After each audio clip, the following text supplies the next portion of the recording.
teach an old dog new tricks. Hi, I'm Gail Rubenstein, the founder and CEO of a company called Retail Resilient, social selling for the car industry. And we help auto dealers, auto agencies, and vendors in the auto industry sell more cars, service more cars, and make more money using our social selling strategy. That includes TikTok, Instagram, Facebook, LinkedIn, and anything else you can think of. So if you're looking to invest thousands and make millions, we're definitely the social selling company for you. Like I said, who said you can't teach an old dog new tricks? If you run a service drive, you know these days first impressions matter. But when your advisors are tied up with inbound phone calls, they tend to neglect their other, more important duties.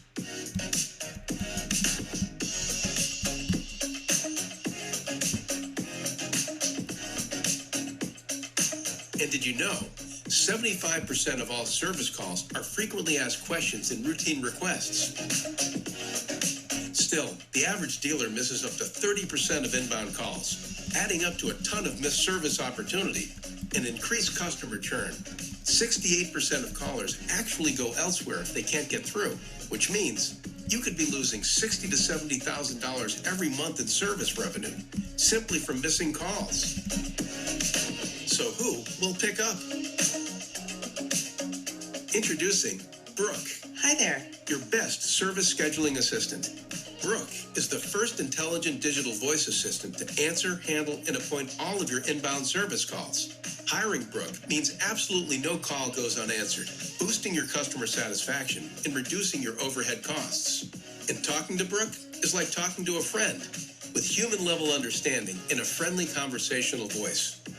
Her conversational intelligence is built on millions of actual service industry conversations, making her the easiest onboard you'll ever have.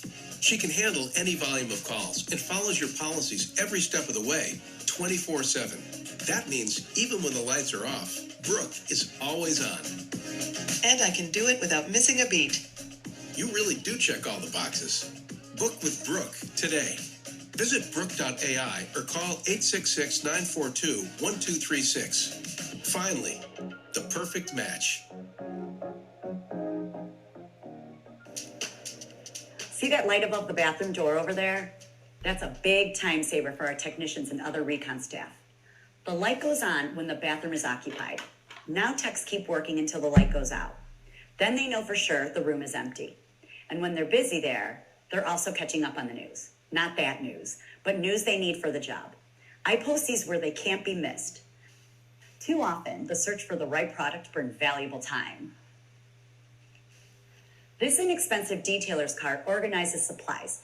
Now techs lay their hands on what they need without delay. We got these time savers from Rapid Recon, the reconditioning software company that's always defining better reconditioning solutions for dealerships like yours.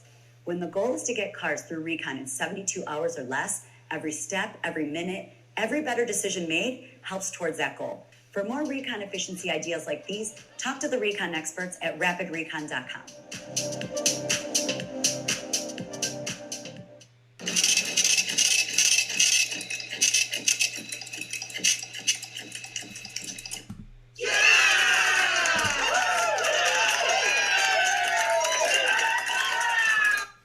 Good morning. So, a few book recommendations. The New Rules of Retail, The Retail Revival, and Biology, Truth and Lies About Why We Buy. So, there's a few there. Go ahead, Jeff. Good morning, everybody, and we're getting started finally.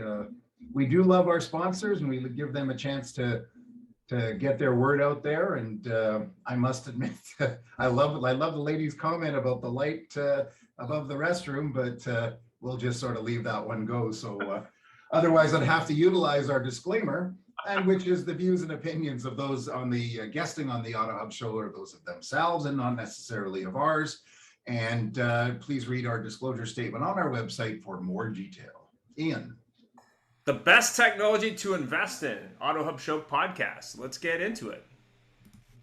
Moving over. Joining us today, we have a whole bunch of people. I'm very, very pleased and impressed to have some very deep people involved here, and deep in knowledge and deep otherwise, I'm sure. But first of all, who's not first, but just because I'm looking right at him, is Alan Crutch, who's the Director of OEM and Industry Relations for Fuse Autotech.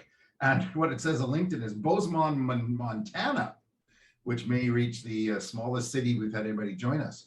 Alan, please take a moment, introduce yourself, tell us briefly about Fuse Autotech. Thank you, Jeff. Yeah, Bozeman, Montana. It's 50,000 people. It's in the Rocky Mountains near a bunch of ski areas and rivers. And Fuse Autotech makes transactional software for auto dealers. Our goal is to make financing a car simple. The easiest way to think about us is we are a point of sale system for a dealership. Thank you very much for joining us. Next, we have Noah John from AutoScores, who's the CEO and founder of AutoScores, formerly of Maine, the home of subpar lobster compared to Nova Scotia stuff.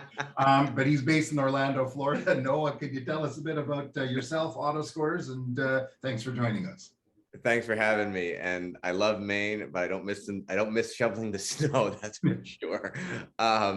So AutoScores helps inventory managers on the pre-owned side manage their inventory better and faster. We do that by offloading a lot of the tedious hard work that an inventory manager shouldn't be doing onto a machine so that they can focus on what they're really good at. And we also specialize in looking at the leading sales indicators instead of the trailing sales indicators. And if you want to learn more, you can hit me up on LinkedIn or check out our website, autoscores.com. Great, thank you very much. Interesting point to see what's going on before, rather than what happened. Next, we have Carol Marshall, who's the COO of Active Engage, another Floridian. I'm getting a little concerned here. Everybody seems to be going to Florida. Yeah, represent. Yes, we all moved to Florida, everyone. Yeah, but then the continent would tip over, you know. Right. Carol, can you tell us a bit about yourself at Active Engage, and thank you for joining us. Sure, my pleasure.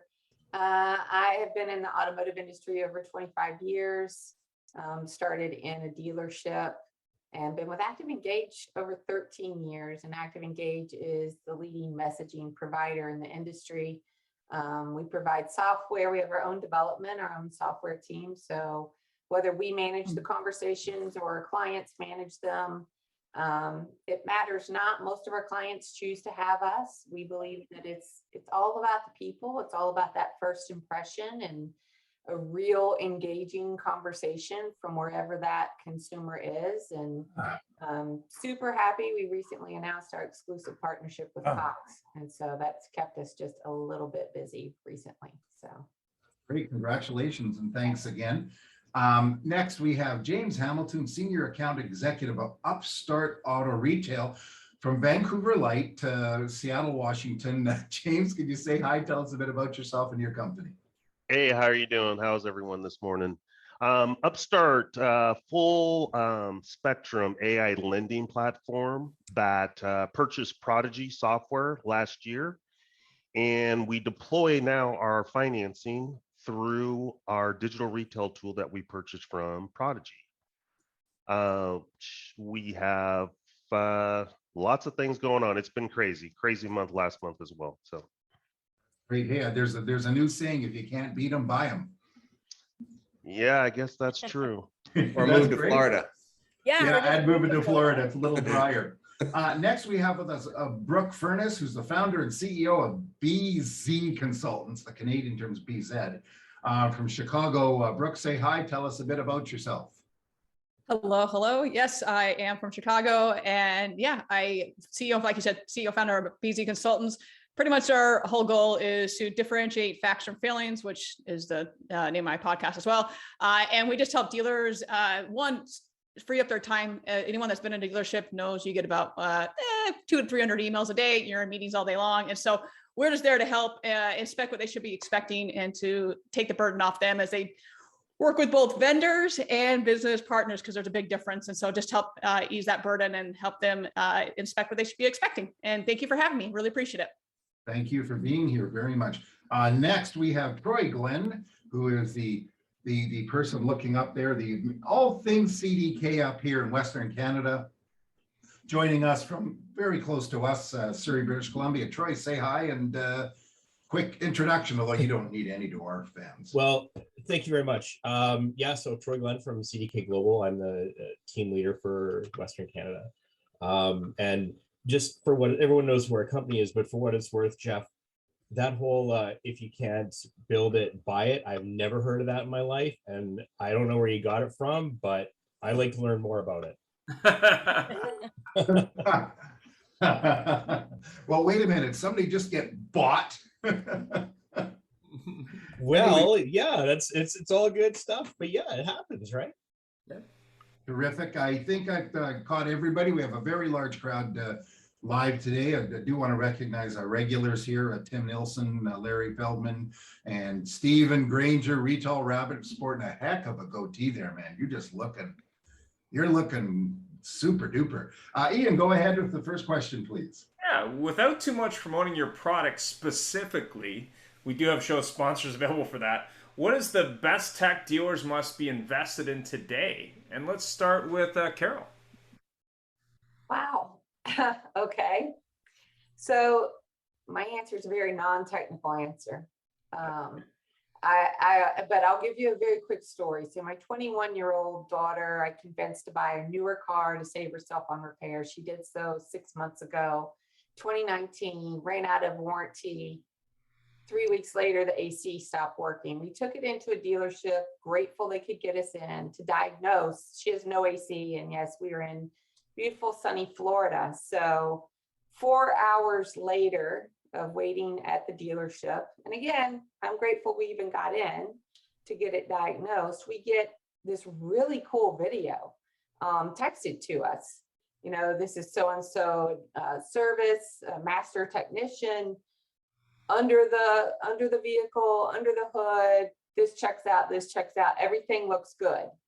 It was, as someone in the industry, I was like, my God, that video is so cool. That's really awesome.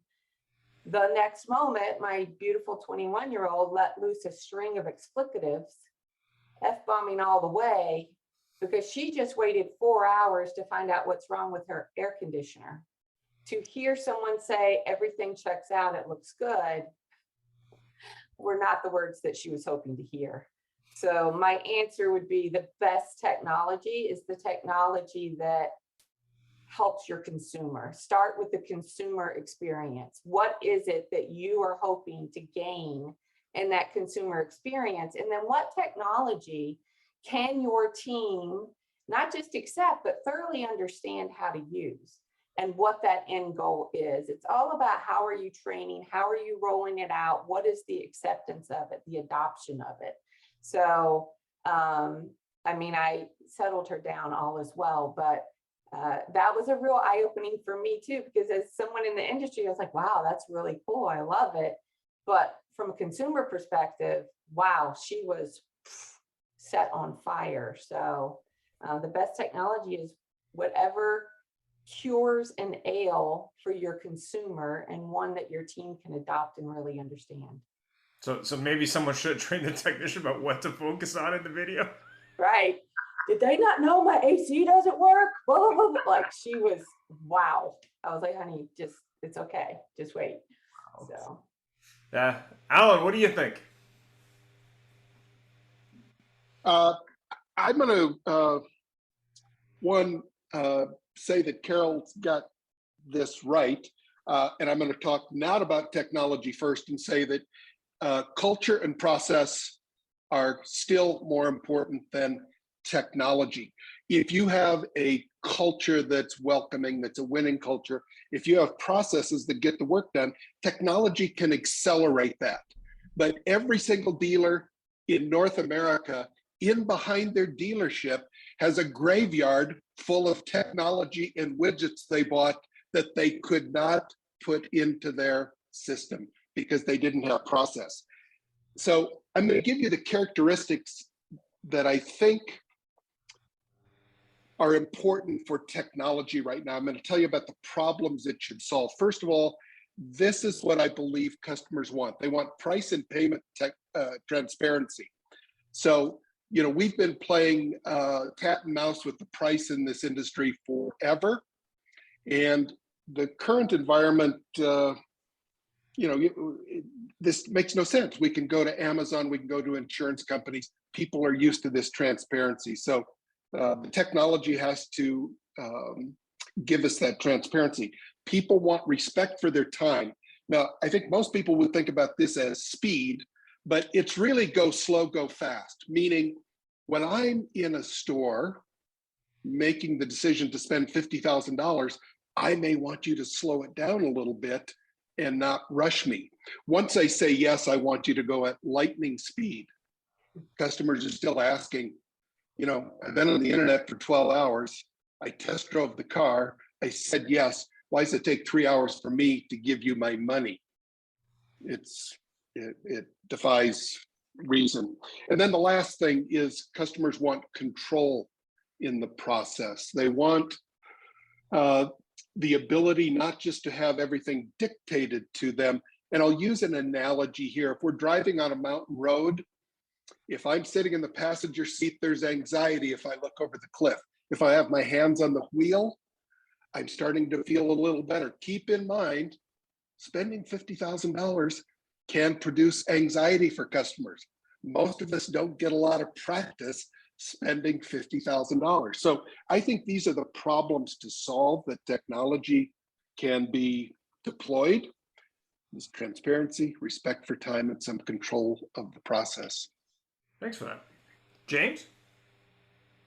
You know what? I can kind of dovetail off of Carol and Alan there with saying that I think that having a seamless process at the store from online customer to in store is really key. And what I mean by that is that in the environment we're in now with the inventory shortage and how pricing is being handled or handled right or not right, depends on who you are, is that in-store experience. I just think that having a strategy and technology for that in-store experience is really an important thing that everyone needs to work on. Cool. Noah? Well, I think so. I like to say a lot has changed in the automotive industry since the 90s. Like, if you think about how people were selling vehicles in the 90s and before, it was a much simpler process. Once we added websites to the equation, even in their primitive form, things have only gotten more complex. And the reality is, any product and service that you can retail, you need to be able to retail digitally. And for me, the investment is there are plenty of great technologies out there. What's really lacking in a dealership, and it's a hard truth to face, is there's a lack of knowledge of how to find technology that fits for your business and how to properly integrate it, and also make the decision if I want to be better off doing that work myself. So there needs to be an acceptance that you need to start bringing digital minds into your dealership so they can help you vet vendors better. They can help you identify what technology is going to work with the processes that you have in place. But at the end of the day, once your car can be seen by anyone in the world because it's on a website compared to in the 90s and before when it was the people in your town, suddenly what you have to deal with in terms of the number of people looking at your inventory, how you respond to those leads, how you scale all that, you have to make tough decisions about what work you want to offload to some sort of automated process or vendor, or what work needs to be done by the skilled people at the dealership. So for me, invest in the people that have the knowledge to help you, whether it's a trusted third partner or hiring someone or a team in-house to help guide you. Great thoughts. Brooke? So everything that's been said, I'm just going to say ditto to all of it. There's not a lot that I'm going to say that hasn't already been said at this point. That the notes I've made here, I'm like, check, they've said that, check, they've said that. With all the technology that's out there, it really comes down to people and process. Like everyone has just said here, is that as great as technology is, it means absolutely nothing is if at the top, no one believes in it. So if you have, I don't care if it's in our industry or another industry, if the owner doesn't believe in it, your GM doesn't believe in it, and that filters on down. If no one else believes in it, it means absolutely nothing. We all know that whether, like Alan said, there's a graveyard of systems and tools, or, hey, I was at a 20 group. How many times we heard, I was at a 20 group, this is the best thing ever. Really? No, it's not. And even if it is, it doesn't mean crap. if you're not going to use it, and if it's not implemented correctly, and even if it's the greatest chat tool versus the greatest DR tool, what's the process before you ever slap that button on your website? You've got to think backwards. What's the process? And meeting the customer exactly where they are at the right time, with the right message, and at the right everything.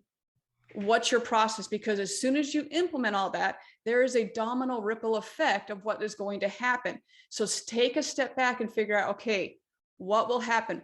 Who, if it's from a sales point, do I have enough internal people and enough training and all of that to handle everything that's going to come down the pike? If it's from a service standpoint, do I have everything in line? And do I have, once again, going back to training, have I properly trained all of my employees to handle this? Going back to Carol, they weren't properly trained. Video is so insanely important, but how many times have we all walked into a business and said, great, fantastic. How is your X video platform working? Oh, it's great. Oh, really? You haven't sent out a video once. Why are you paying for a tool that will increase everything, but you refuse to use it? Why even have it? You have all these wonderful things. We can going back to, I think, Noah, you were saying that in the 90s, we had Rolodex. We didn't have any of these tools, but are we really making any more? I mean, there's all these things we have at our fingertips, but if we're not going to use them, what is the point of even having them? You know, once again, just the greatest technology will fall on its face if we're not there from a profit standpoint, from a people standpoint. So we really need to invest in the people and streamlining all of these tools. The other problem is that nothing talks to itself, to each other. That's a whole probably show in itself, but nothing talks to each other. So that's a massive issue in itself. So going back to what every single person on this panel has said this far is people and process and streamlining it so we can meet the customer, whether that's in the virtual world, whether that's on I hate using the word digital retailing tool or whatever you want to dub it because it's a freaking buzzword, but meeting them wherever they are. So whether that's on the showroom floor, whether that's, hey, we're in the metaverse, whether that's wherever they may be, if it's you're sending a mailer because that's their demographic, whatever that may be, but it's just meeting the customer exactly where they are and then streamlining the process. Thanks for that. Troy?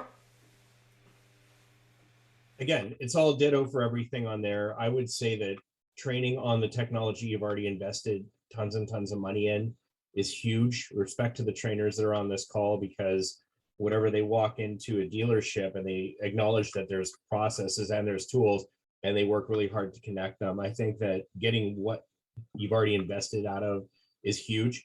If I had to come up with an answer of what kind of technology needs to be invested in, again, I said this, I think on the last one, there's a lack of inventory, but there's no lack of cars coming in for service. So anything that's going to make that more profitable, speedy, better for the customer experience, I think that's where I would invest. Fantastic. Jeff?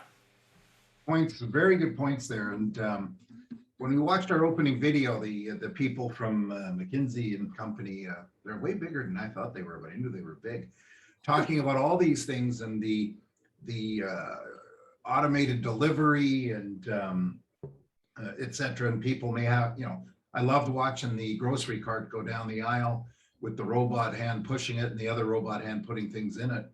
But one of the big things in our industry that comes up, and everybody likes to talk about it and frankly complain about, is they bring up the new online automotive retailers. And we aren't going to mention their name because we don't want to promote them, do we? Do these companies do tech better than dealers? Because of course they call themselves tech companies, but if they do, is there something that dealers can do that on their part to mimic what they do? And I'm going to go to Noah about that. So, in my opinion, they do, and it shouldn't be a surprise to anyone that that they do tech better, because they're tech companies and that's the skill set that they have. That's probably the skill set they have at the highest level, and it's certainly the skill set of a majority of their team. They're dedicating way more time, way more payroll to software engineers, data analysts, people that are from the tech sector.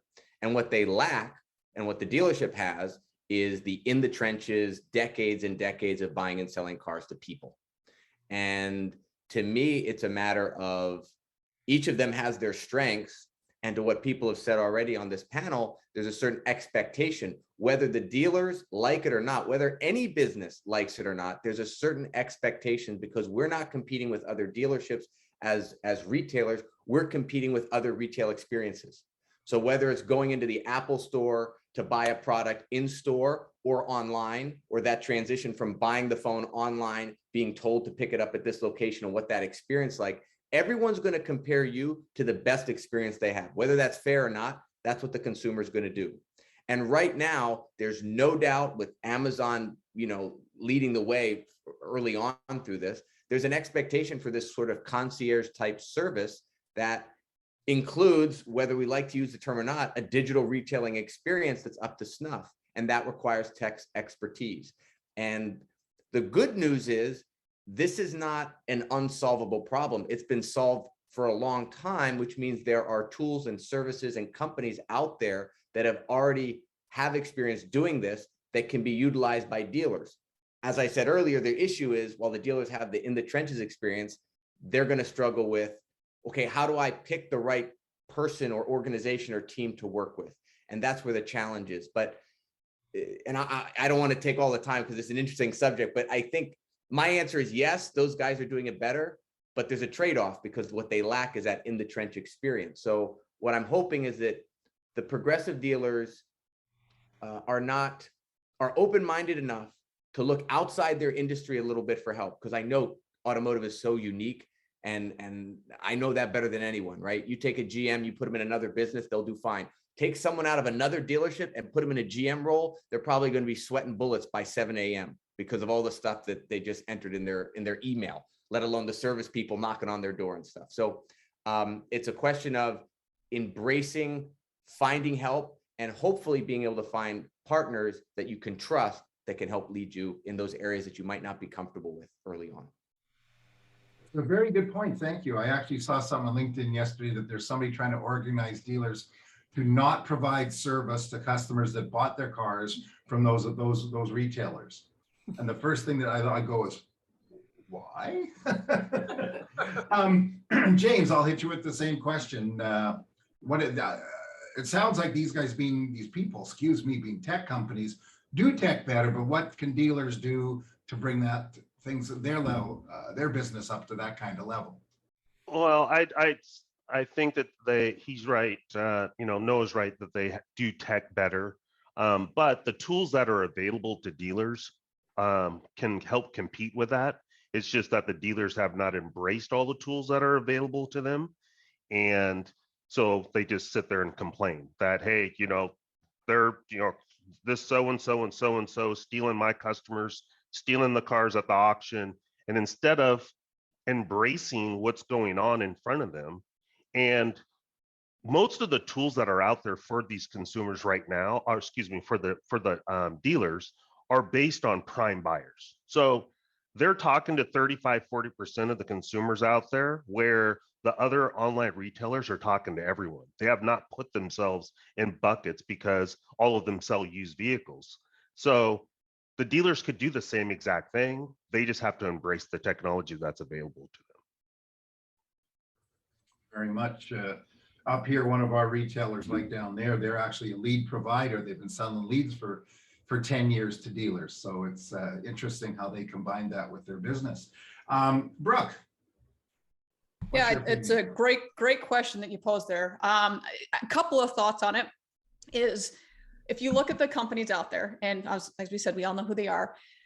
If anyone has looked at the stats, and unfortunately I don't have them pulled up right now, is that if you're a consumer that is wanting to do business with them, it is not done all online. Now, what is that they present is that it's done all online, is that you don't have to call them, you're not going to have to interact. That is all BS. Is that you actually have to call them. I want to say the status, and then don't quote me on this, it's like 10.2 times you have to interact with a human being. Now, dealers know that, or they should know that. And once again, don't quote me on that. I hope that's the right stat, and hope I'm not spreading lies and propaganda right now, but it's something along that is that more or less the bottom line is here, you have to interact with the customer. So their marketing is incredible. Their marketing is great. We've all seen the commercials, and we as dealers, we hate the commercials because what do? They smear our good name. So there's that portion of it. Then you look at it even further, and what is the technology portion is very, very good. Once again, we go back to my prior statement, is everything also talks to each other. You're able to say, okay, this talks, you look at the trades, everything is talking to each other. You go onto a regular website, your trades this, we've got, this is not going to cross too many bridges on this. You get on a regular website now, you've got an OEM DR tool, you've got this other DR tool, you've got 3 different DR tools. Which one's actually telling what price? The dealer can't see a lot of different things. So you have all these different tools on the site with like 15 call to action buttons. So it's a very clunky user experience. And even the best of dealerships, it's not the same experience as there. We'll take it one step further at these other companies. They claim it's seamless on the experience side of it. It looks great. It feels great. They want that experience. And they go back to when they try to do the customer experience, who has the better customer experience? When it comes right down to it, the dealership was going to, because they're local, the follow is going to be there, the service is going to be there. But how many dealerships are actually pushing that message? I'm not sure how many are capitalizing on, hey, this is what we do. I've worked at a couple of dealerships and I'm like, hey, if you guys are, especially if you're a Metro dealership, are you even looking at, hey, should we be buying these certain terms? Should we be doing this? Because you can turn the tables, because what they're preaching is this, when in reality this is actually what they're doing. So yes, the technology is there, but from the customer experience, their customers experience, if you look at some of the metrics on what the aftermath is once what the vehicle is purchased or bought and what they're doing. So customer experience is always going to be better from the dealership land, but their technology is by far, as Noah said, the trade-off is the customer experience is absolutely atrocious from the other side, we'll call them. It's interesting how the pandemic, the timing was so good, because there were people for months, even, most places I know, dealers were closed no more than 2 months when the pandemic hit. But for the year following, there people are saying, oh, I'm not going to go in, I'm going to buy the cars there. And, all I can say is thank whomever that they offer a free pickup service too, because there was a lot of that. Carol, your opinion on this? Yeah, it's interesting. The pandemic was, we saw very different conversations and continue to. I will tell you, a lot of people in especially like the New York area, where so many people had relied on ride sharing, and those dealers were shut down pretty quick. We saw a lot of conversations on websites asking about dealers in nearby areas. Will they deliver? Can I still buy from my dealer who's local but shut down? So I think I agree with Brooke 100%. The marketing that these companies are doing, so spot on, quick, easy. I don't have to talk to anybody. The marketing's great initially, except that if you're seriously looking to buy a vehicle, and I would tell you, especially for the younger people who initially the idea of not having to talk to someone might appeal to, once they start in the process of actually buying a vehicle, they want to touch, feel, drive the vehicle. They do want that interaction. So the marketing's great, not 100% true. And in my opinion, where these companies fall down, because Noah's right, people are comparing to every shopping experience, but buying a vehicle is so complex and there's so many different options and choices to make all along the way. If you go on any of these companies' websites and try to engage in a real conversation, does this have a sunroof? How much of the warranty is left? You're getting bots. And bots will always leave you empty. It will not engage the consumer. They go right straight away to the next website because early on in the funnel, that's where you want to capture folks. Whether you have that specific new car they're looking for or not, used car, new car, service appointments. We talked about the service drive. If you have a live person who can capture that service customer, make that appointment, and then not get missed on that phone call in, right? You're going to win big. And that's how you differentiate yourself. Everyone has talked about the decline of service levels from the pandemic due to worker shortage or other reasons.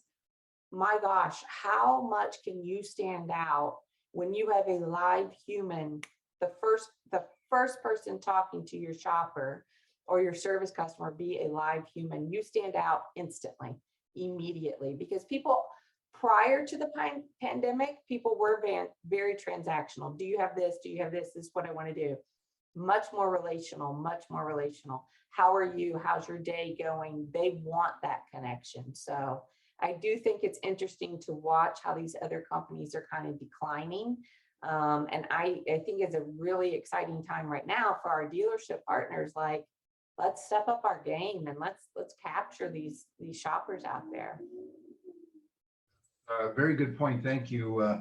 Although that all goes out the window when you're looking for a blue F-150 and somebody's got one, right? Alan, sorry. You just order it. Yeah, that's a whole other. I think we need a show just about ordering. Alan, how about your viewpoint on this, on the tech and how those other people are doing, and versus how dealers can find a way to capture that? I think I might have a little different perspective. I think the tech is pretty good. I don't think it's necessarily revolutionary. I think some of their processes are innovative. So for instance, and I will mention them by name just so that we all have a picture of the website. If you take Carvana, what they do really well, the dealers could see an opportunity in, is they will show you every flaw on the used car. That builds customer trust. That is transparency. They will give you a firm number on a trade-in. Think about the last dealership you were in when somebody called and said, "What's my trade worth?" Even though the dealer's been in business for 30 years, no possible way to estimate that over the phone. That's completely beyond the bounds of science. Yet, Carvana will give you a number. I think that their brand promise is different than how we interpret it. Sometimes we interpret it as this great technology that allows you to buy a car from home. I think the brand promise is actually, we'll sell you a car with a fixed price, may not be a low price, but you'll know you're getting a fixed price that everybody else will get. We'll guarantee it. We'll take the car back in 7 days. And our brand promise is you don't have to talk to a car dealer. And there is a segment of the market that says, I would like to do that. In fact, even though I prefer to test drive, I wish I could meet a person that I trust. My level of trust for car dealers is so low that I will take what for most people might be an inferior experience, buying a $20,000, $30,000, $40,000 car virtually sight unseen. So we have to say that this resonates with some customers. So their brand differentiation, like all differentiation, is only measured by your ability to sell at a premium price. And when you look at the prices that Carvana or some of the others get for their car, clearly their differentiation is valued by customers because they're willing to pay more. And I think that, you know, the technology to sell a used car online, it's a pretty simple payment calculator. You don't have to worry about leases. You just have to get fees. And their technology stops pretty abruptly. It's no accident that every Carvana delivery driver is a notary public. They arrive with a bunch of papers under their arm for you to sign. And as others have mentioned, there's a lot of interaction, but that's different than being present in a dealership and feeling pressure or feeling anxiety because of that experience. Every single survey for the last, I don't know how many years, say that people love their car. They may like their salesperson, but they're not happy with the dealership experience. And I'll go back to what I said before. It's not enough transparency. There's not enough control in the process. And the tech that these guys are using is, the photographs that Carvana uses, that's awesome. The rest of it's basic stuff. It's their customer experience that they're delivering that's letting them win. Now, I have no prediction on whether Carvana is analogous to Amazon and they're going to go through some years of losses before they emerge and dominate, or whether they're going to fall off the earth. I don't know. But this is resonating with with a segment of customers. You know, something that's a great viewpoint. It never really occurred to me, the fact that their tech isn't fancy.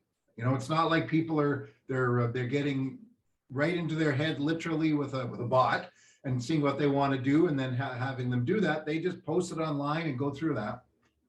And I think what they're really good at is taking pictures.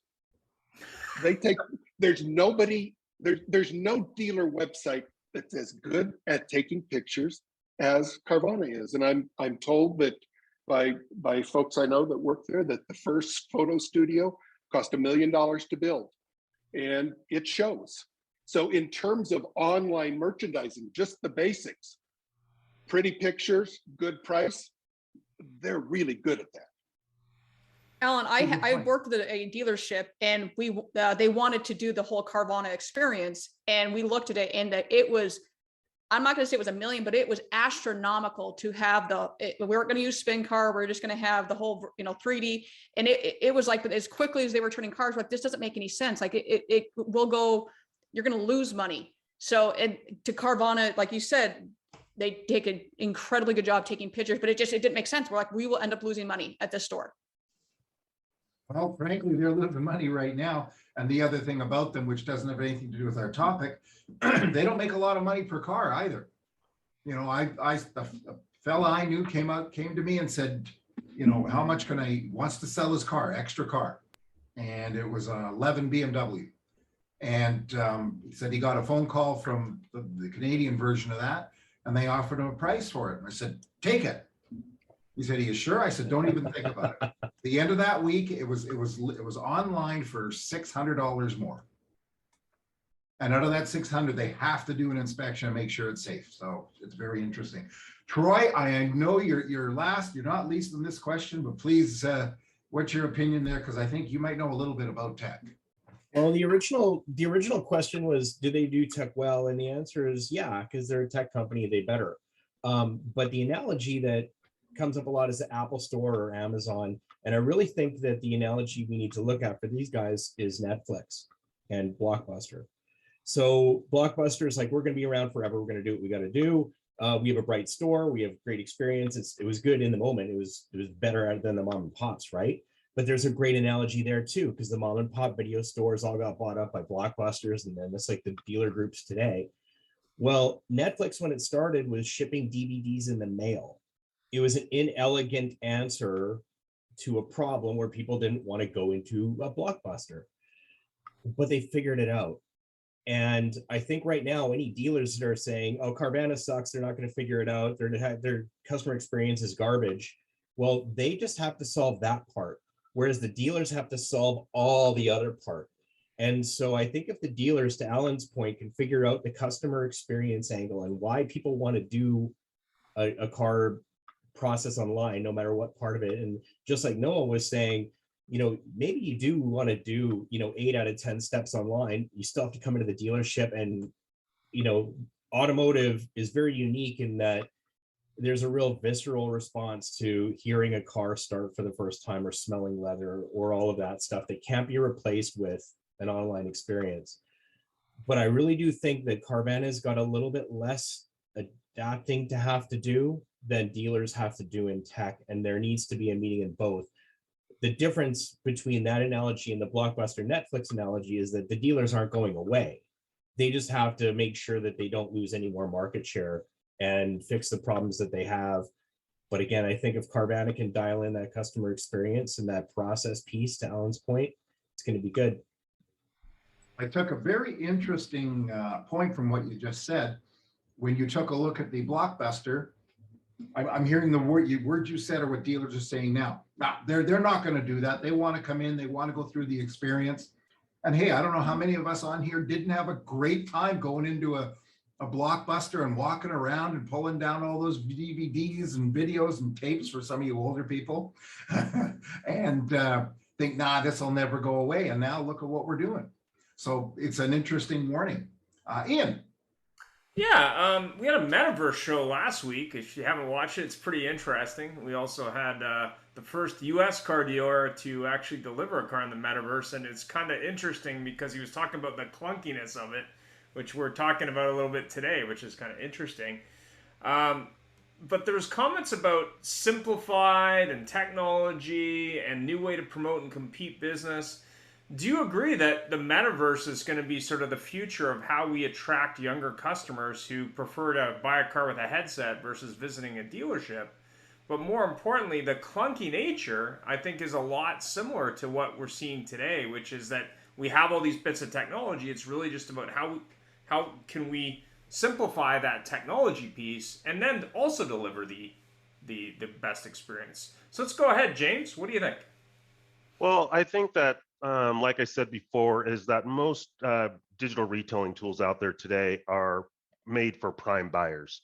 So if you take the younger person or the student, fresh college grad person, they're not going to be in that prime customer.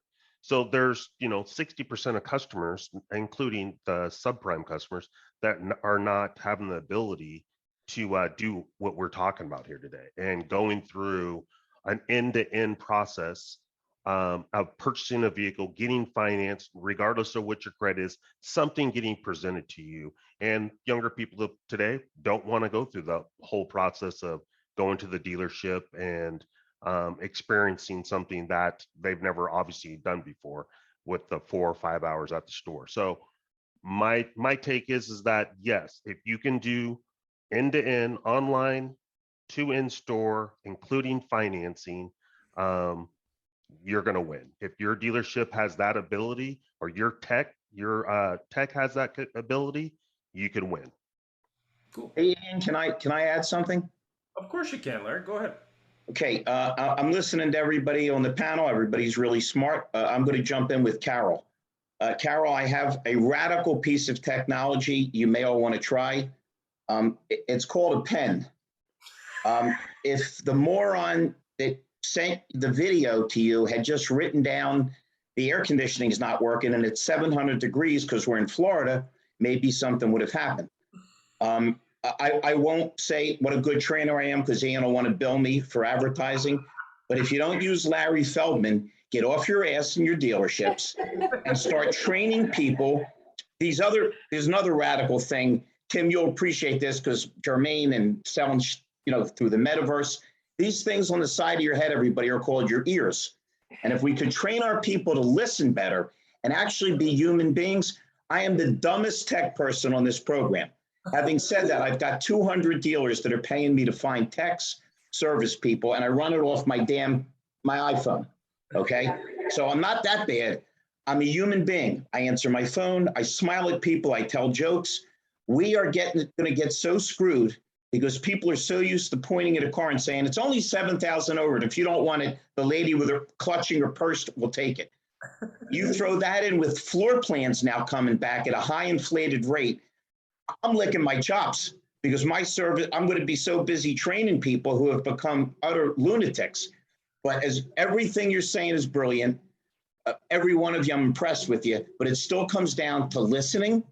It still comes down to writing things down. It still comes down to being human because every damn one of you is like me. I know that's scary to be related to a demented person, but there's nobody that likes getting on the phone prompts and after the 9th prompt, they hang up on you. You have to be a human being. We need, whether it's me or your GM, somebody needs to go back to say, be human. And we'll catch up and Carvana will do themselves in because it still comes down to the people business, not the robot business. That's my opinion. If anybody needs advice on where to get a pen, just call me. No problem. I get them at the dollar store. I'll mark them up a little bit and send them to Jeff. He'll mark it up Canadian. No problem. I okay, so I have to say, it looks like. Go ahead. Yeah. Go ahead. I would tell you, Larry, because the pin was missing, it cost that dealer 2 of his service advisors 40 minutes of time to go through every possible thing that could have or would have been wrong to therefore give me and my daughter the confidence that they really checked it out, right? Carol, it's the world we're living in, and I don't want to sound cynical. or anti-people. If you've noticed, I've jumped off my screen 3 or 4 times to take calls. It's been a busy day and every person that called me, and I won't call them morons because I'll get letters from the Anti-Moron Defamation League. Every single person that called me, and I answer my phone, freak of nature. Hey, I'm calling for the job. Great. Since I'm from California to Canada to Florida, which job? And when we finally ascertain which damn job, because once again, we've trained people not to think, to hit the buttons one after the other so they get some kind of response. Then I say, let me give you my simple email and I'll take care of everything. And not one of these people has a pen. I mean, it's frightening. So No, you're I right. want to chime in here. All right, Noah, go ahead. So here, I love what you're saying, Larry, and here's just some things that have occurred to me just in my life. Okay, when I was born in 1985, I didn't grow up. I grew up with rotary phones. I didn't grow up with. No, I got scars on my leg that are older than 1985. I know, and that's my point. That's my point. I wasn't going to call out, how great you look for your age. I just want to basically just wait a minute. I got Brooke and Carol on the line, and you're flirting with me, Ian and Jeff. I'm doing something drastically wrong. See, and this is actually my point, Larry. This is my point. So, I, as a 37-year-old, have already seen how different people are that are, quote, digital natives. That was something that I got exposed to in my 20s because I was studying technology. And what did we hear? Well, the people that were born that had a phone, their behavior is different. There are people that go onto Twitch and pay $5 a month to watch someone play video games that they could watch for free, but they give them $5. When I was in Seattle in 2010, I went out to brunch with all my friends. I hadn't seen them for like 2 years. We went out to this great brunch place. I go sit down. We have to wait 5 minutes for our table. I sit down. I look around. What do all 4 other people do? They pull out their phone. They put their heads down. And I'm sitting there. I'm looking around, wanting to talk to people, and they're all looking at their phones. 2 of the people were actually playing a game with one another. So the reality is, whether we like it or not, there are people like you, Larry, that want that. Those are my parents. They want to talk to someone. They want to talk to a living, breathing person. The reality of the situation is there's a segment of our society. I'm not going to put a number on it, but there's a segment of this population that behaves markedly different from the way they behaved when I was growing up, and certainly when you grew up. This is just we can alter, but Noah, we can alter that. I'm going to slice. Hold on. Let me throw it back at Noah. Noah, we can alter that because the generation that's, and by the way, for a 37-year-old man, you may be tech, but you got all the passion in the world. And that's what's missing from some of these tech things. But the beauty of this is, if you said to me, Larry, 17-year-olds are happier than you, they ain't. Okay, I had the Beatles and the Rolling Stones and James Brown and Otis Redding. They've got Kanye West. No wonder their brains don't work. Okay, and there's a reason that suicide rates, despair, the unhappiness that these people are willing to sit around in their underwear and put 900 things on Twitter. Screw Twitter. Go out and listen. The last thing, and I'll shut up, which is hard for me to do. Just so you know, I'm not 400 years old. I'm 5'7", and I was a point guard on an urban basketball team. I don't shoot from 30. I go to the basketball. I talk about your mother. I'm from Philadelphia. If you lost, you never got on the court. I was born in my nephew said to me, Larry, Uncle Larry, let's play basketball. And my heart lit up. Oh, my God. And he pulled out a video game. I said, are you smoking weed? I put a court outside for you. So I know what but I'm just telling you, if we look at these targets intelligently and realize how can you imagine, everybody on this program's articulate. You really are, every one of you. Can you imagine not being able to articulate your feelings, your emotions? They can't spell or add because of the damn iPhones. So I see this not as a problem, but as an opportunity. Because when you do open them up, when you do listen to their little silly petty worlds, it's easy to open them up. Absolutely. I would tell you that there's also a difference between male and female. I have 2 daughters, 2 sons. And I'm a Republican. I'm aware of the male and women. And by the way, you should get your daughter on the phone. It sounds like she would tear it up with the F-bombs. She would. The 28 and the 21-year-old recently both bought cars, and they both wanted to go into the dealership. They were willing to go to several dealerships. You know why? They got a I smart, could they got a very much smart see mom.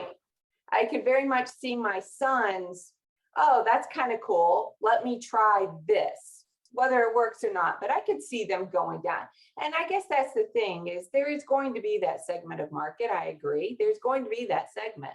But should you spend 90% of your time building for the 5%, or allocate your time and your resources differently? Carol, you do it all. You do it all because you're all car people. And let me tell you something. I averaged 31 and a half cars a month for 11 years and bought the dealership. Back then you had the same kind of excuses, non-digital. You had the guy that no matter what you charged him, he had to chop you. You had the guys that were shopping. It's just shifted a little bit. You can't ignore, listen, last thing, I'm sorry, you guys got me excited.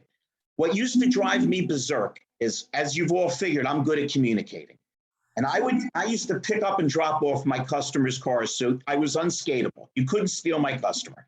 And I would go back every week, my head blew off my shoulders. It's lucky I have ears. And I'd say, if this guy's car is not done by 3 o'clock, he can't pick up his son at school, let me know. I'll lend him a car and pick him up. You know how many times I'd call him at 10 to 3 and say, I guess we're good to go. You didn't call me. Oh, I haven't gotten to it yet. We're back to the same thing. I don't care how sophisticated, it's still junk in, junk out. You have to communicate with people and make it clear. Because if that guy had called your daughter and said, first of all, I'm so sorry your car broke down. It's really hot.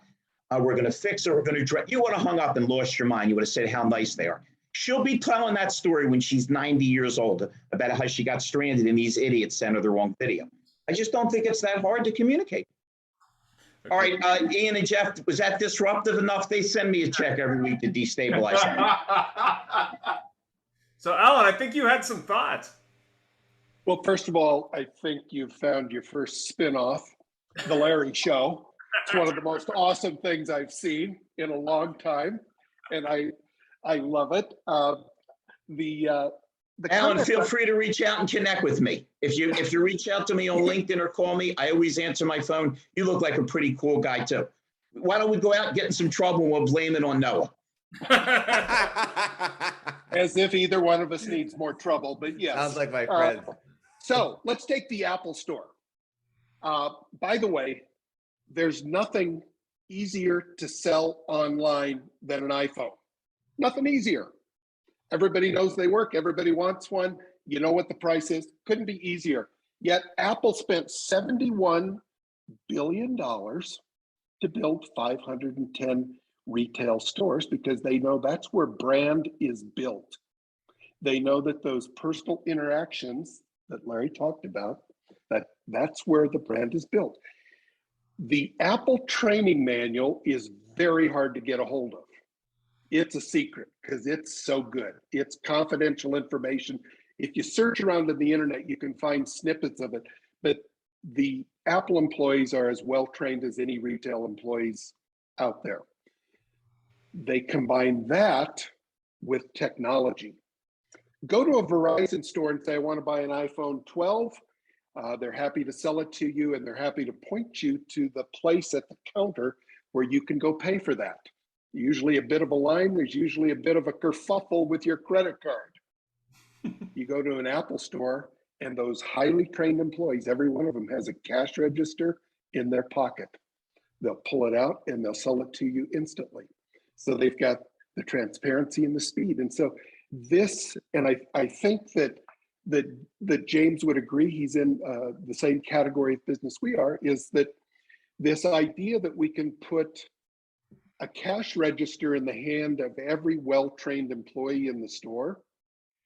Nobody wants to spend $50,000 and wait in the lounge for 2 hours to talk to the finance manager. So this is a little radical. I know there are people that are in the F&I business, but you cannot have a lower NPS score than as a finance manager. Not because you're not a nice person, not because you're not ethical, but nobody wants to wait 2 hours to give you their money, meet a new person, and then be told that Mercedes-Benz does not understand how to paint cars And for $1,200, we can fix that problem for you.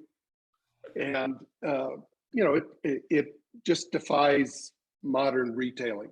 And so we need changes in process. We need better training of employees. We need empathy. We need transparency. And then we need the technology to empower that. If you like me, you're going to like me even more if I can get you out of here in 20 minutes driving your new car. Hey, Alan, I'm going to be in Edmonton. I don't know what part of Canada you're in. I'm going to be in Edmonton doing a big seminar that Tuesday. I think it's the 17th, the 16th, whatever it is. You guys, any of you guys are near and you want to really have some fun, check us out. Or if anybody wants to connect, I'd really love to pick all your brains.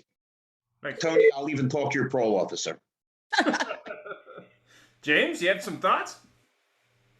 He, like I said, the technology to be able to do everything there, I think the financing is just really key for the other customers base that we're franchise stores are ignoring. And I think that it's not that they're ignoring them when they're in store, it's ignoring them when they first come to any contact with the store. And that's usually their website. And every single time that you go, if you can go to any digital retailing tool that's out there, they're all built for prime customers. That's just the way it's always been. Gather a lead. And if you're a subprime customer, yes, we'll collect your information. But I can't help you. I got to talk to you on the phone. I got to go. They really don't, in my experience, and Alan might have a different take on this. In my experience, when I talk to a franchise store, if I mention anything about subprime customers, they just kind of throw their hands up because the F&I department doesn't really want to deal with subprime customers when they could just sell the same vehicle to a prime customer. But I always say that you can replace any car, maybe not in this day and age right now, but you can never replace a customer. So why would you discount that customer just because they got a 630 credit score and you can't do an instant deal with them right then and there? Well, there's technology, there's companies out there, Intent, that do that. So we can do it end to end. Troy, you hadn't said anything in a while. Are you sure? Just listening to all this, it's hard to keep up. No, you know what? At the end of the day, you can't replace the people part of it at all. But there are people who want to buy online, and there are people who want to buy in store, and everywhere in between, the whole gamut. We're also talking about the state of where things are now. But the reality is it's moving very quickly and starting to hockey stick in the direction of the online piece. Where we're going to be in 5 years or 10 years is dramatically different. And I've said this a million times. The technology that we're using today didn't all exist. Like Zoom wasn't around 4 years ago. So 4 or 5 years from now, for us to sit there and say that we're going to predict where Carvana is going to be, it's probably not going to be a problem because there's going to be 5 other disruptors that we didn't see coming, that some kid in his garage is working on right now, that are going to be in our face. And that's really where it's going to be. I think the most success people are going to have is taking care of the customers they have today, but with a mindful eye on future proofing tomorrow, because where, all the companies, especially the, James and Noah, I don't know where your companies were 5 years ago. They might have looked dramatically different. I know mine did. We came from a payroll company called ADP. So 5 years from now, who knows where this thing, and who knows, this whole podcast is probably going to be on the metaverse by then. Absolutely. Jeff, and since it's the time, did you want to ask any other questions? We're I love it when Larry comes on because it gets us into a whole different view of things. And we've gone from this topic of tech to another customer service thing. And like every show we have, things have been quite exciting. But I want you to fill in the blank and see if we can do this quickly. If dealers don't have a better blank, are they doomed to get left behind? James, I'll ask you that one. It's kind of what I've been saying the whole show. If they don't have a better online to in-store process, they're gonna miss out with their competitors because that's where it's going. That's where it needs to be. Perfect. Thank you, Brooke. I'd say better mindset with the streamline of everything. So whether that's the in-store process, but just I'd say process in general, you've got to streamline everything. That's a good point that we make that comes up good. Noah. It's a knowledge. A dealer needs to have better digital knowledge to go with the sales knowledge, because like it or not, things are going digital and have been digital. And whether it's someone you hire in-house or a team or a trusted third party, you need to have that knowledge in order to navigate the waters ahead. And if not, you probably will be left behind. Well, it's interesting you say that, because one thing that seemed to come out for our conversations here was that Carvana's got the great digital process going, and then something falls apart there. So thank you. Alan, I have to say, one thing I'm taking away from this is the comment that all of those guys, well, those people, the notary publics on delivery. That's very interesting. That makes a great amount of sense. I don't know how many salespeople I know delivered a car to somebody's house and said, sign here, sign here, sign here, see you later, I got a plane to catch. So what do you think if dealers don't have a better, they're going to get left behind? Alan? I think a better way to price cars. One of the things we haven't touched on today is that there is no such thing as digital retail or e-commerce if you don't have fixed price. It does not exist anywhere in the world. If you had to negotiate with Amazon, you wouldn't buy anything. It is the enemy of volume. It's the enemy of transparency digitally. So if you've got fake prices, you've got fake e-commerce, you've got fake digital retail. And until dealers learn about dynamic pricing or yield pricing so that the car is on the money every single day of the year, it's going to be very difficult for digital to mean anything. Who would commit online to buy a car if it was well known there's a different price in the store? That's a very good point. Thank you. Carol? I would say culture, because culture is what people do when you're not in the room. And the culture's got to be, number one, think from the end consumer, your customer experience, whether you're in fixed ops or front side of the business, or internally, your internal consumers from department to department. Think from their perspective. The other part, important, critical part of culture, especially in a technological age, is that people feel free and empowered to bring solutions. So if I'm thinking from a consumer perspective and I see the pitfalls and I see where we could stand out or better ourselves, I need to feel empowered that I read an article, I saw a new product on the market, to bring that to my leader and to have that conversation. I always make a statement that I'm the COO. Please feel free to tell me where I'm wrong. Please feel free to tell me what I'm not thinking about. What perspective am I missing?